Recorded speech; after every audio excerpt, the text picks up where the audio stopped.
Aujourd'hui, je parle avec Nathalie Mauclair, qui était quatrième sur la course Transvulcania et qui se repose après la course. Alors, Nathalie, est-ce que tu es contente de ta quatrième place?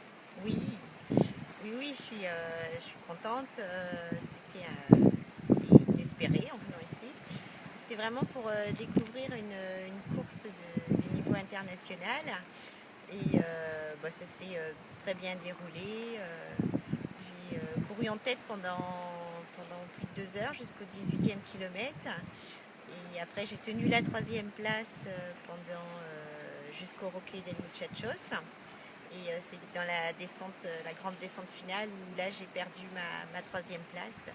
Mais bon, courir devant Émilie et Nouria et toute cette ambiance de course, c'était super. Donc oui, je suis contente de ma quatrième place. Est-ce que c'est un parcours qui est difficile? Est-ce que tu as eu des coups de barre? Est-ce qu'il y a eu des moments très difficiles à gérer pendant la course? C'était difficile pour arriver au Roque del Muchachos. En fait, tout le début de course, ça s'est bien passé. Jusqu'à El Pilar, c'était bien. En plus, il faisait pas encore trop chaud. Après le ravitaillement, je me suis retrouvée seule. Donc, j'ai quand même couru seule pendant un bon moment. Après, j'ai pu rattraper quelques concurrents. Mais à partir de là, c'était une course où j'étais un peu solitaire. Et l'altitude, je pense, parce que je ne suis pas du tout habituée vu que j'habite en plaine. Ouais, l'altitude et puis la chaleur qui arrivait. Cette période-là, entre le Pico de la Nieve et le Roque del Muchachos, ça a été un petit peu dur. Et puis une fois que j'ai attaqué la descente, je me suis dit que c'était une nouvelle course, parce que de toute façon c'est mon point faible. Donc je me suis dit c'est une nouvelle course qui commence. Et donc j'ai réussi à repartir et puis bien m'hydrater, bien me faire arroser au ravitaillement. Et après ça a été. Oui, tu m'as expliqué que tu étais meilleure en montée qu'en descente et que tu as perdu une place sur la descente. Oui, Est-ce que tu es un peu frustrée parce que la troisième femme était 1 minute 20 devant toi? oui, clairement je suis un petit peu frustrée, c'est vrai, mais ça fait partie du jeu et c'est la course. Et voilà, c'était à moi de mieux descendre et elle était meilleure que moi, clairement. Donc j'ai réussi en fait à El Time, j'avais 4 minutes de retard. Et dans la dernière descente pour aller au Puerto Tazacorte, j'ai rattrapé du temps. Et puis dans la montée aussi pour revenir à Llanos, j'ai récupéré du temps. Donc j'ai géré ma course comme j'ai pu avec les ressources que j'avais. Un peu frustrée mais contente quand même.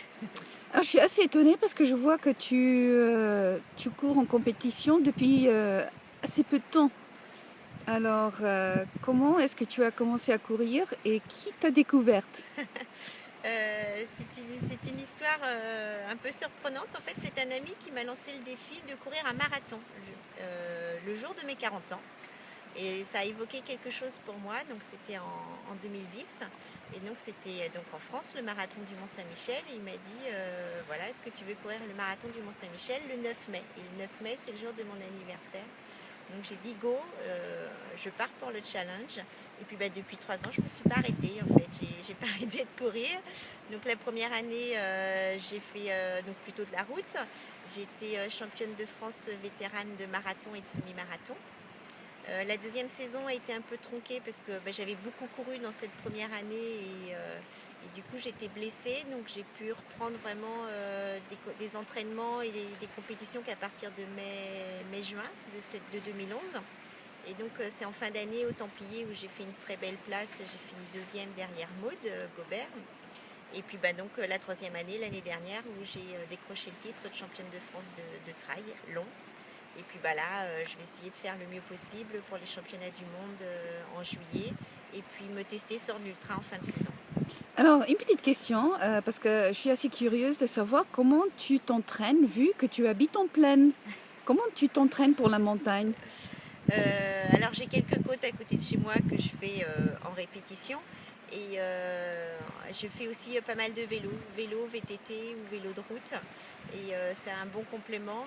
Et puis je pratique aussi du raid multisport. En fait, je fais partie du team La Fuma Raid et La Fuma Trail.